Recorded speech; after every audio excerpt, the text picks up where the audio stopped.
You're watching this because the world is at war. Mainstream media is failing you and we're biting back. This is what's going on and we'll show you how you can change the story. 14 countries in the world are in wars that kill more than 1,000 people a year. Mexico, Ukraine, Iraq, Israel, Palestine, Libya, Afghanistan, Pakistan, Egypt, Somalia, Central African Republic, South Sudan, Nigeria, and of course, Syria. The mainstream media has directed most of their attention to covering the conflict in Iraq and Syria, with the majority of the public in support of the US-led airstrikes against ISIS militants. But let's not forget that it was only a year ago that the public strongly opposed airstrikes in Syria. So, what's changed? Syria is in the middle of a civil war. Last year, President Obama wanted to launch airstrikes against Bashar al-Assad, the president of Syria, on grounds that he had chemical weapons. But after the war in Iraq was justified because of the threat posed by weapons of mass destruction that never actually existed, it's no surprise that they didn't have full support from the public.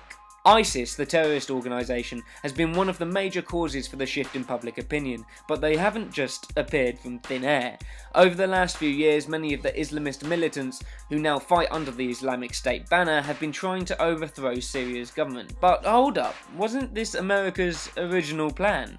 We need to question what the real motives for this are. Is it just about ISIS? Airstrikes alone almost certainly won't end this conflict, meaning ground troops will most likely be sent in at some point, but will that work? In case you'd forgotten, the last operation in Iraq didn't go so well. Around 200,000 people died and the chaos only fueled ISIS. I mean, where do you think some of their weapons came from? We haven't even deciphered whether this coalition war is legal, and it's unclear whether any civilians have been killed by airstrikes so far. In recent conflicts, the US government has changed the definition of the word civilian, so when they say there have been no civilian deaths, what they really mean is that if someone has been killed and they're a man of military age, the government can say that they were militants and not civilians, even if they were totally innocent.